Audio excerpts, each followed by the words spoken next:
আল্লাহর নবী সিজদার মধ্যে পড়ে কাঁদতে থাকবে, ইয়া রব হাবলি উম্মতি, আল্লাহ আমার উম্মত গুনাহগার, আমার উম্মত গুনাহগার, আমার উম্মত গুনাহ করে ফেলছে, আল্লাহ আমার উম্মতের কি হবে, আল্লাহ আমার উম্মতের হবে কি?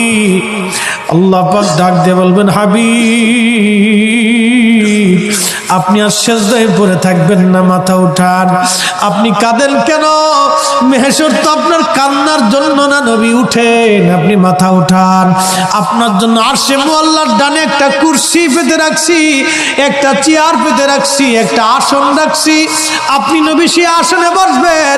আপনি মাথা উঠান, আপনি আমার হাবিব, আপনি আমার বন্ধু, আপনি আর কাঁদবেন না। হুজুর আপনি মাথা উঠান। আল্লাহর নবী তখন বলবে, ইয়া রব হাবলি উম্মতি, আল্লাহ আমার উম্মত গুনাহ করছে। আল্লাহ ডাক দিবে, হাবিব আপনি মাথা উঠান। আপনি সর্বপ্রথম হামদের পতাকা উড়াবেন, আপনি সুপারিশের পতাকা উড়াবেন, আপনি যাকে খুশি তাকে নিয়ে জান্নাতে চলে যান। একবার জোরে বলা যাবে কি সুবহান।